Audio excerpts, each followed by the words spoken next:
Hi, I'm Stephen Van Tassel. You're listening to Living the Wildlife, discussing all things related to vertebrate pest control as part of the Pest Geek podcast family. This is the disclaimer for Wildlife Control Consultant and Pest Geek podcast for the Living the Wildlife podcast. Always follow national, state, provincial, and local laws when using pesticides and or other control methods to manage pests. Wildlife Control Consultant, LLC, Pest Geek Podcast, Living the Wildlife Podcast, Stephen M. Van Tassel, or their or his affiliates are not responsible for followers' use of the information provided here. Hi everyone, Stephen Van Tassel here, Wildlife Control Consultant, bringing you another episode of Living the Wildlife as part of the Pest Geek Podcast family. Hey, glad to have you on board. I hope your week is going well. I'm recording actually midweek at this moment, so I had a little bit of traveling over the Memorial Day weekend. I hope you took a few moments to think about those who sacrificed for our country, and certainly it was a kind of a somewhat refreshing time for me. Went to the western end of the state, so kind of enjoyed myself over there.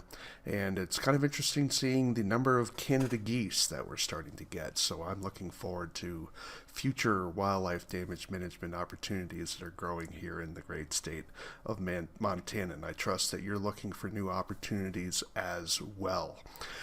So do take a few moments, if you would, to subscribe to the channel, ring the bell, make sure you're keeping up to date to our podcast here. Of course, I'm part of the Pest Geek podcast family, but I have my own show here, of course, and so we'd love to have you on board. Do join us as well on Facebook. You can reach us, of course, at Pest Geek Podcast on Facebook.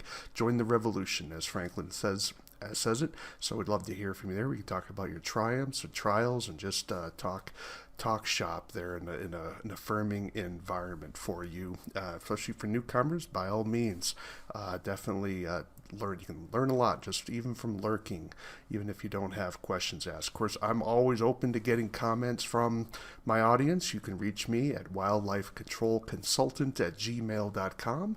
That's wildlifecontrolconsultant@gmail.com. Would love to hear from you. Thoughts for shows, perhaps people do interviews with, new products, something that's maybe on your mind, or even criticisms. Would love to hear from you even about that as well. Because if we're not open to criticism, how do we improve? Sure. Otherwise, if I don't hear from you, as I've said so many times before, I'll just talk about things that I think that interest me, that I come across. And so far, I guess many people have been enjoying that, so I'm grateful for your support. What are we going to talk about this week? Well, I came across an article that I saw about armadillos. Now, I think armadillos are just really cool. And unfortunately, I've never had the privilege of doing any control for armadillos, but those of you in the southern states certainly have that opportunity, and they can, of course, be incredibly destructive to grass, people's turf. Of course, you have those people out there that just love their turf and that sort of thing. So you may want to also control armadillos because of the damage that they can do to ground nesting birds. For those of you working perhaps in hunting camps or areas in the south, you have a lot of areas that are just basically areas for private hunting parks, and so certainly that would be one animal. Typically people think of coyotes and raccoons, and certainly they will do their damage, of course, on ground nesting birds as well, but armadillos can work on ground nesting birds as well, and of course the aesthetic challenges that are caused by armadillos. Armadillos also have some issues with Chagas disease, so I haven't heard anything about whether they're a source of Chagas disease here in the United States. Chagas disease is primarily a Central American disease, although it is coming into our country, and so it's something we probably will need to monitor over time, especially because if it hits our blood supply, they do test for it, but that's certainly a serious condition indeed. But for this week, we're not going to be getting into the diseases on armadillos. Of course, there's leprosy, or I think they call it Hansen's disease, if memory serves. So you'd certainly want to be careful that when you're handling armadillos, of course, you don't want to contract that particular bacterial disease either. But we're going to talk about an article that I came across about a different way to capture armadillos, and I thought I would talk about that this week. So if you don't have armadillos in your area, you never know. They've come as far north as Nebraska. So armadillos have a wider range sometimes than people realize. In fact, some of the literature you can actually see the biologists saying, "Yep, armadillos have made it to the U.S. and they, made it to my state, excuse me." And you could see how their range has sort of expanded here in the United States. So who knows? Because historically we never had opossums, for example, up in Canada, but now we do. So don't just assume that just because, well, I don't have armadillos, what do I need to learn about armadillos? You never know when something might change. Okay, so certainly if that's not a high priority for you, well, then you can certainly pass on, and we'll catch you then next time. But for those of you in the South that have some armadillo issues, this is certainly an interesting technique that you might want to consider. So let me pull up my PowerPoint slide here, and let's get this thing started here. So let's take a look. Okay, so all right, so this is an article. And let me give you the authors that are involved where I got this information. So this isn't something I've come up with on my own. As many of you know, I do read academic literature, consult it, and try to pass that on to you. So certainly there's a limit to what I learn, but we're not learning unless we continue to stretch ourselves and to go into different areas. And so this is one of the ways you can do that. So this is an article by David L. Bergman, Robert D. Blewett, and Alan R. Tipton. And the title of their article is An Alternative Method for Capturing Armadillos.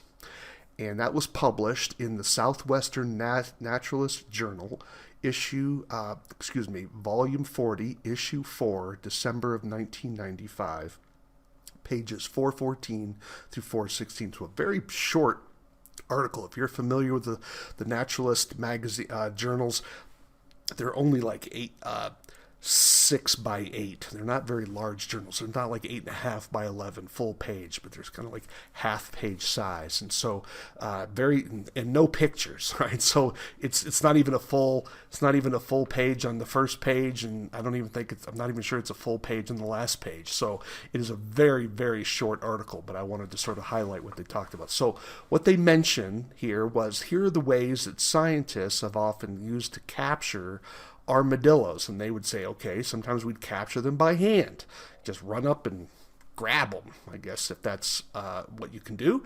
Like I said, I've never captured an armadillo, so I'll just take them at the word, just capturing them by hand. Another method is using a hand net. So it's sort of a large fishing type net, and you just simply come up to them and drop it over them and scoop them up. And I've certainly done that with raccoons when I was involved with the raccoon rabies epidemic that occurred in Massachusetts back in the mid-90s. A very good way. It's a lot easier sometimes to do that than handling with a catch pole, for example. Also, another way of capturing armadillos is using a baited cage trap. Now, baiting armadillos, if you heard a previous podcast that I did, that is sort of like the holy grail. Can we find a bait that will really work on armadillos? And unfortunately, all the literature that I've read, and I can't say that I've seen all of it, but I've seen a little bit, not a lot of articles on baiting armadillos, right, with lures, and none of them work in the sense of that they're better than any other bait. It's just there's no, like when we talk about catching mice, what do people say? Peanut butter, right? Well, that's a hot bait for mice. It's not the only bait for mice, but that is really a go-to bait for mice. We have no go-to bait for armadillos, at least nothing that's been scientifically demonstrated to be more effective. An alternative, of course, for capturing armadillos is the drift net fences with cage traps. Now, you may have seen this as basically you're creating a fence to funnel the armadillo into a cage. So if you have a 2-door cage, you basically create wings, and there's no bait. You just simply funnel the armadillo into the trap because they just sort of roam around and following a trail, and it guides them into the trap, and bang, you caught your armadillo. That's a very effective method, especially for those of you working on residential properties where you don't have a lot of land to work with anyways, and so you can kind of funnel that armadillo into your trap. You can also use footholds for those parts of the country where footholds would be legal for that, and it's in where it's wise to do it. You always have to be thinking about domestic pets as well. However, the last method is the one that this particular group of people have focused on, and that's called the dogs and trap combo, and very interesting. So what they use is dogs along with traps to capture armadillos. So let's talk about what they mean by that.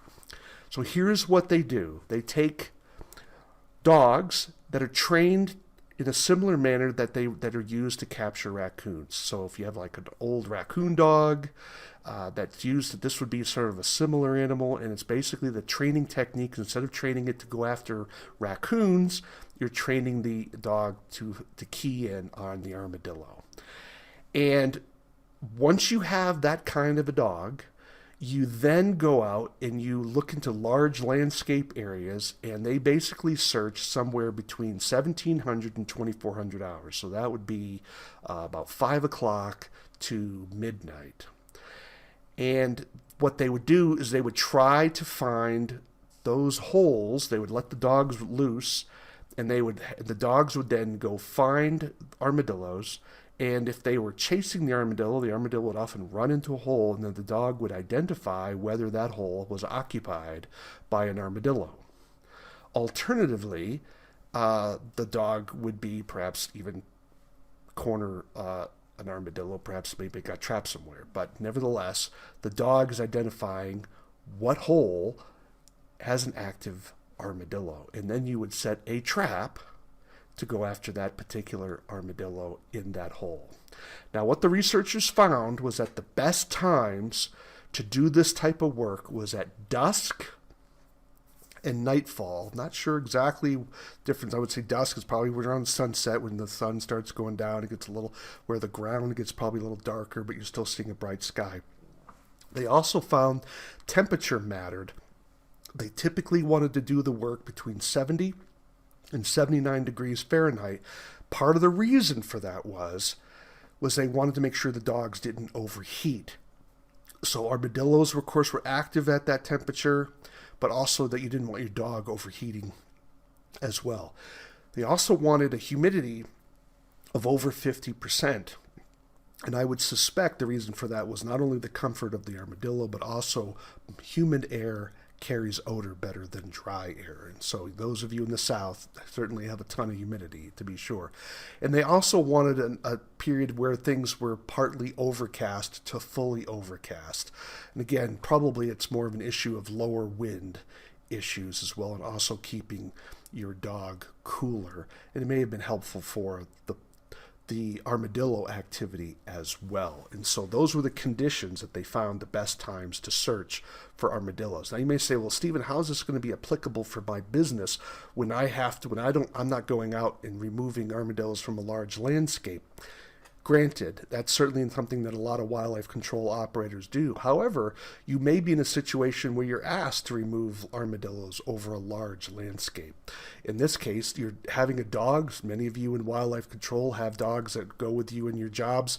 This may be something your dog, if he's sort of like a terrier or something, he likes to key in on animals and like a hound, then this may be something you can get your dog to add into his portfolio and take advantage of this particular opportunity. Because, as I said before, there's no real bait to lure an armadillo into your trap. So if you can resolve this job more quickly, then that puts more money, of course, into your wallet. So here's the process again to kind of illustrate this visually for you. So the dog locates an active armadillo burrow where he knows an armadillo's still inside that hole. You then, as the trapper, come along with a large trap. Now, the traps that they were using here are certainly what I would think is larger than normal. Understand that a lot of biologists aren't as competent trappers as my audience is, of course. I would suspect you can get away with a trap that's certainly smaller than 42 inches, but for some reason, that's what they used. I'd love to get feedback from those of you that have a lot more armadillo experience than I do. Perhaps you have an opinion on that particular thing. Again, You can reach out to me at wildlifecontrolconsultant@gmail.com. Would love to hear your idea on that. And then they would use a 12-inch tall fence made of 1x2 mesh. And they would anchor that around the trap, including the hole. So the idea being when the armadillo comes out, he's directed, of course, into the cage trap. Now, my personal opinion would be it might be better to have a 2-door cage trap. Make sure that your trap is durable and strong. Perhaps make sure you're getting a professional series. My understanding is armadillos can really beat up some of your cheaper made traps. You want something that's going to be heavy duty, but perhaps a 2-door trap might make it easier for the armadillo to see a way out and then be less likely to dig underneath the fence. Interestingly enough, they only had one loss of a armadillo by the armadillo bypassing because they said the fence wasn't secured to the ground properly.